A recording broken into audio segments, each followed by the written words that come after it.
Canada's Prime Minister Mark Carney keeps saying 85% of our trade with the United States is tariff-free.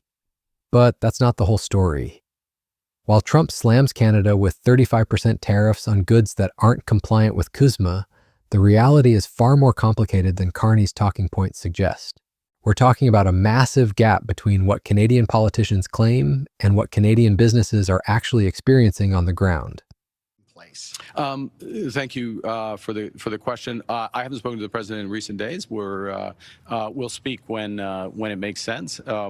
With respect to steel specifically, we announced a comprehensive approach on steel 2 weeks ago, which included significant support for repositioning, significant support for Buy Canadian, and with respect to, if I can draw some distinctions, with respect to softwood lumber, obviously the core of the demand domestically, not all of it, but the core of the demand, or much of the increase in demand, can be through our new approach to home building in this country. With steel, the defense procurement comes into play. The broader infrastructure investments is part of our building national projects of national significance and the requirements we'll have around those. So we had those elements there, plus some industry repositioning. The Prime Minister hasn't spoken to President Trump in recent days, but says he'll do so when appropriate. Meanwhile, Canada is announcing comprehensive approaches to steel with significant support for repositioning the industry and Buy Canadian policies. The government distinguishes between softwood lumber and steel sectors, noting that steel benefits from defense procurement and infrastructure investments as part of building national projects. So what's really going on, and why is this 85% number so misleading? To understand this, we need to dive deep into the maze of modern trade agreements and uncover what Carney isn't telling you. Carney has been using this 85% figure like a shield every time he's pressed about Trump's escalating tariffs. On Tuesday, he said it. On Friday, he said it again when reporters asked about his response to Trump's latest salvo. We're in a situation right now where 85% of our trade with the United States is tariff-free, Carney told reporters in Trenton, Ontario. But here's the problem, that 85% only describes Canada's exports that have the potential to qualify for exemptions under CUSMA, not the proportion that's actually getting those exemptions. Tyler Meredith, a former economic advisor to the Trudeau government and founding partner of policy firm Meredith Bosanquet and Phillips, argues that citing this percentage alone completely understates the costs Canadian businesses are facing. An extension, and Canada did not. Well, I think it's because of the feeling in the room or the energy in the room when the negotiators are talking to each other. And, so the decision was made by our team, to the president. The president decided, let's give Mexico an extension, put the 35% tariff on Canada. But remember, this is for non-USMCA compliant products. So I've talked to your ambassador, the U.S. Ambassador Hillman. I think she's characterized Canada's position right now as one that lots of countries around the world would be envious of, because the effective tariff rate for Canada right now on all goods and services going into the U.S. is about 5%. That's not a bad place for Canada to be right now. So if I understand your answer to that question correctly, you're saying it's the energy in the room is the reason why Canada got hit and Mexico did not? Well, Canada really, number one, Canada really didn't get hit very hard. Okay? But still got hit, and Mexico did not. Mexico did not, and it's, the negotiators, I'm assuming, are sitting in the room and saying, okay, we're making, the negotiations that we're in right now with Mexico and where we believe we are headed, say, let's... The dynamics in negotiation rooms matter. Mexico received an extension on tariff negotiations, while Canada faced a 35% tariff increase on non-USMCA compliant goods. The feeling in the room, or the energy in the room when negotiators are talking, shows more progress with some partners than others. Canada's effective tariff rate is still only about 5%. Which some consider favorable compared to other countries. The numbers tell a different story, U.S. Census Bureau data shows that last year, only about 38% of U.S. imports from Canada were actually traded under CUSMA provisions. That's less than half of what Carney keeps claiming is tariff-free. Yeah, well, Wolf, these are historic tariff levels not seen in nearly a century. We have not seen tariffs at these rates since the 1930s, and following that was the Great Depression. And all countries are being hit. The minimum is 10%, but then it's ratcheted up to 50% for some countries. This is President Trump's big bet. He believes that he's going to shrink trade deficits with other countries and believes that he's going to move manufacturing to the United States. Here are some of the countries that are impacted. Look at that high rate for Brazil. Switzerland, 39%. That's actually higher than the initial tariff of 31% that was announced on Liberation Day. You have India, 25%. Trump has threatened to move that up to 50%. Vietnam, Cambodia, other East Asian countries at 20%, 19%. And the European Union, a major trading partner, Wolf, sitting at 15%. They actually negotiated that tariff level as Trump was trying to bring that even higher. But a significant historic day as nearly all countries now hit with historic tariff levels. Vanessa, how much is this going to cost average Americans? Yeah, well, this is going to hit a lot of products that we Americans love to buy. Computers, electronics, coming in from countries like China, Vietnam. These are the highest tariff levels that we have seen since the 1930s, Great Depression. Brazil and Switzerland face 39%. India at 25% threatened to go to 50%. Vietnam and Cambodia at 20%. EU at 15%. These will impact everyday products Americans buy, including electronics, clothing, Swiss watches, European wine, and toys, with Yale Budget Lab estimating $2,400 annual cost per American family. An analysis by the Yale Budget Lab published just days ago assumed that only 50% of Canada's exports to the U.S. are currently certified under CUSMA.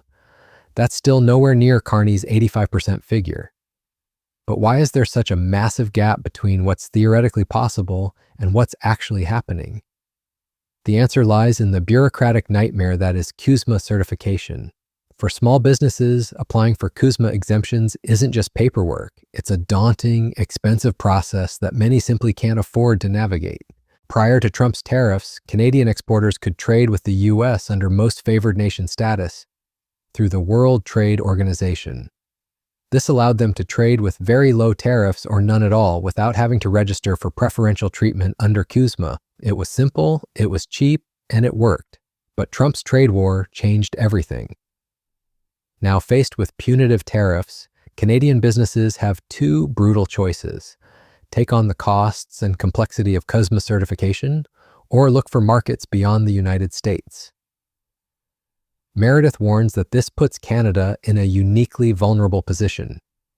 We are one of the most trade-dependent on the United States of any developed country, he explains. If the consequence is that trade overall falls, as we are seeing now in the data, that's going to be a cost that we disproportionately bear relative to other countries. So how do Canadian goods actually get preferential treatment under CUSMA? Products must be certified as CUSMA compliant by meeting the agreement's rules of origin. Their eligibility is determined on a case-by-case basis, and the process is anything but straightforward. The CUSMA rules include both general rules of origin and product-specific rules that vary wildly depending on what you're trying to export. For some goods, like vegetables harvested in Canada or minerals mined in Canada, there's a wholly obtained rule of origin that's relatively clear. But for manufactured goods using imported materials or a combination of imported and North American materials, things get incredibly complex. There are three main types of criteria: a change in tariff classification, where the final good must be classified differently than the inputs used to make it; a value requirement, where a certain percentage of value must be added in North America; and a process requirement, where the good must undergo a specified process. All of this requires extensive documentation, record keeping, and often legal expertise that small and medium-sized businesses simply don't have. The certification process requires 9 specific data elements that can be presented in any format, but getting those elements wrong can mean losing preferential treatment entirely. Goods not accompanied by proper certification are considered non-originating and face the full brunt of Trump's tariffs. The irony is that over 98% of tariff lines and over 99.9% of bilateral trade between Canada and the US are theoretically eligible for CUSMA preferences. But theoretical eligibility and practical reality are two very different things. Many Canadian exporters haven't sought preferential treatment under CUSMA because they were comfortable with the broader WTO tariff regime. Now they're scrambling to get certified as Trump's tariffs bite deeper. Trump's escalation timeline tells the story of how this trade war has spiraled out of control. It started with 25% tariffs on steel and aluminum, then expanded to 25% tariffs on autos, 50% tariffs on steel and aluminum, and now 35% tariffs on imports not compliant with CUSMA. Each escalation has forced more Canadian businesses to either get CUSMA certified or face devastating cost increases. Carney's response to Trump's latest tariff hike to 35% was telling. President Trump has announced that the United States will increase its tariffs to 35% on those Canadian exports that are not covered under CUSMA, he said in an official statement. While the Canadian government is disappointed by this action, we remain committed to CUSMA. But being committed to CUSMA and having your businesses actually benefit from it are two different things. Okay, so let me be very clear. I'm 100% supportive of the Prime Minister and the federal government. And when you sit around at a family dinner table, you discuss all sorts of ideas, and that's what we're going to do. But just in the last 3 months, we've seen the U.S. auto industry face $6.2 billion in tariff-related costs, with most of them projecting significantly higher costs for the year. We're looking at 37,000 manufacturing jobs that have disappeared in the U.S., and factory employment is the lowest it's been in 5 years, which is not a good thing. And you see what happens with President Trump. Someone gives them the wrong job numbers that are accurate job numbers, they get fired. Well, you know, President Trump has to realize it's costing companies billions of dollars. Procter & Gamble cost them $1 billion. You look at Mattel, you look at all the Ford Motor Company and all the auto companies. He said it would create economic growth. He said it would create jobs. I went out there at the same time and said it's going to be a disaster. Tariff on Canada is going to be a tax on Americans. So far, this is what's happened. It's hurting American companies. So they need to shift and start looking at working collaboratively with us, looking at the AMCAN fortress, put a ring around America and the US, in Canada, have the two strongest nations in the world. We could thrive and prosper. He'd rather fight. I don't want to fight. Provincial leaders are 100% behind the Prime Minister. They're citing $6.2 billion in tariff-related costs to the U.S. auto industry, 37,000 lost manufacturing jobs, and billions in losses for companies like Procter & Gamble and Ford Motor Company. Tariffs on Canada are essentially a tax on Americans. Leaders are advocating for collaborative work between the two nations rather than fighting, suggesting they should create a fortress together as the world's two strongest nations to thrive and prosper. The Prime Minister acknowledged that other sectors of our economy, including lumber, steel, aluminum, and automobiles, are heavily impacted by U.S. duties and tariffs. For these sectors, he promised that the Canadian government will act to protect Canadian jobs, invest in our industrial competitiveness, buy Canadian, and diversify our export markets. That's a tacit admission that the 85% tariff-free claim doesn't capture the full impact on the Canadian economy.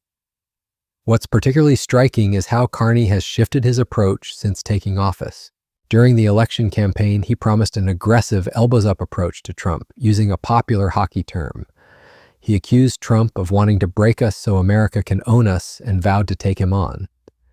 But faced with the reality of governing, Carney has adopted a much more cautious tone, even suggesting he might remove Canadian tariffs if it would help Canadian industries. "We don't automatically adjust," Carney said recently. "We look at what we can do for our industry that's most effective. In some cases, that will be to remove tariffs." This is a far cry from the combative stance he took during the campaign. Critics argue that it's been elbows down and tariffs up since Carney took office. The broader context makes Canada's position even more precarious. Trump has imposed similar tariff threats on dozens of countries, sending nearly 24 letters to U.S. trading partners with demands for reciprocity in trade relations. But Canada's unique dependence on the U.S. market, more than 3/4 of its exports go to America, means it has less leverage than other countries to resist Trump's demands. Meanwhile, Trump granted Mexico a 90-day pause on tariff hikes with the goal of signing a new deal, highlighting how Canada has become isolated in this trade war. Conservative Party leader Pierre Poilievre has criticized Carney's handling of the situation, saying Mark Carney has been prime minister for over 140 days and still the tariffs are there and rising. He argues that Carney was wrong to promise he could control Trump. The human cost of this trade war is becoming increasingly apparent. Canadian businesses are pulling U.S. alcohol from store shelves and boycotting U.S. products in response to Trump's threats to use economic force to annex Canada. Small businesses are particularly hard hit, facing the choice between expensive CUSMA certification or losing access to their biggest market. Some business groups have supported Carney's decision not to accept a bad deal just to meet Trump's arbitrary deadlines. The Canadian Chamber of Commerce said the Prime Minister is right to prioritize a strong, future-focused deal over a rushed one, but others worry that Canada's negotiating position is weakening with each passing day. The fentanyl issue that Trump keeps citing adds another layer of complexity. Trump claims Canada is failing to prevent cross-border drug trafficking, but the data tells a different story.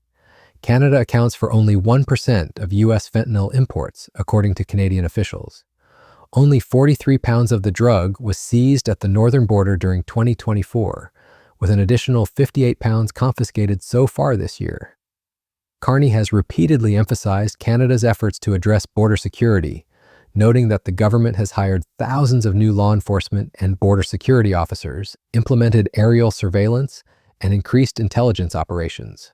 Canada's government is making historic investments in border security to arrest drug traffickers, take down transnational gangs, and end migrant smuggling, he said.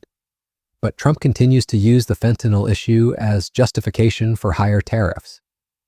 The economic implications extend far beyond the immediate impact of tariffs.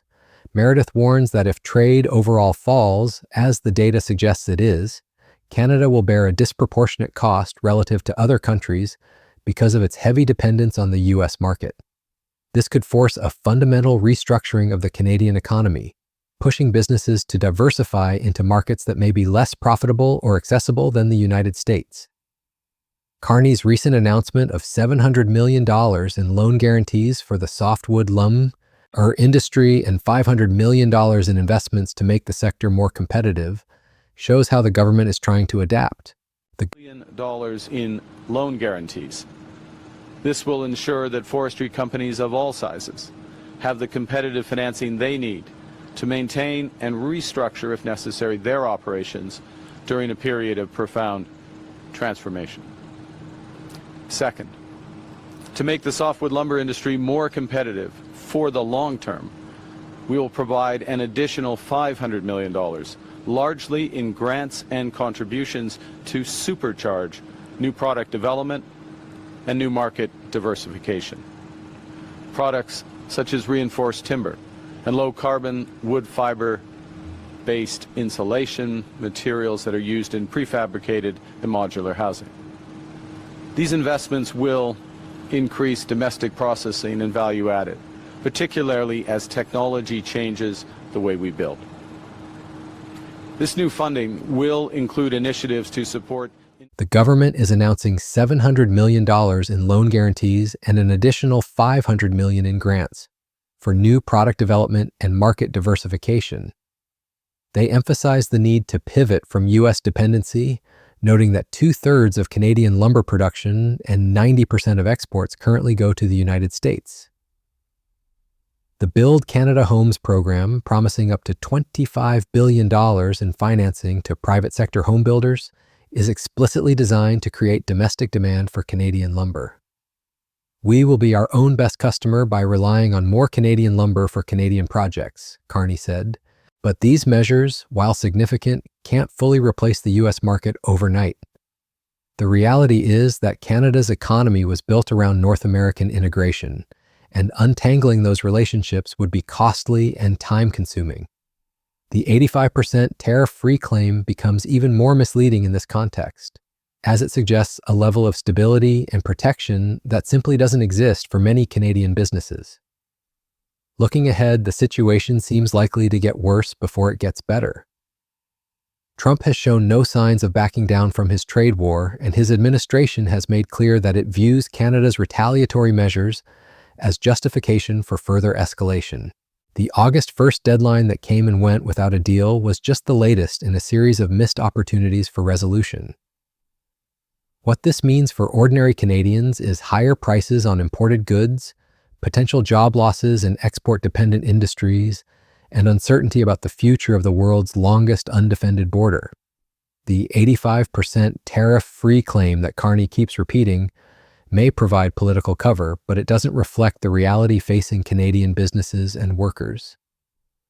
The truth is that Canada finds itself in an impossible position, too dependent on the U.S. market to walk away, but facing an American president who seems determined to extract maximum concessions, regardless of the cost to the bilateral relationship. Carney's challenge is to navigate this without either capitulating completely or triggering an even more destructive trade war. As this crisis continues to unfold, one thing is clear: the 85% tariff-free talking point tells only part of the story. The real story is about small businesses struggling with certification costs, industries facing devastating tariff impacts, and a country trying to maintain its economic sovereignty while remaining integrated with a much larger and increasingly unpredictable neighbor. That's the story Carney isn't telling when he repeats his favorite statistic, and it's the story that will ultimately determine Canada's economic future.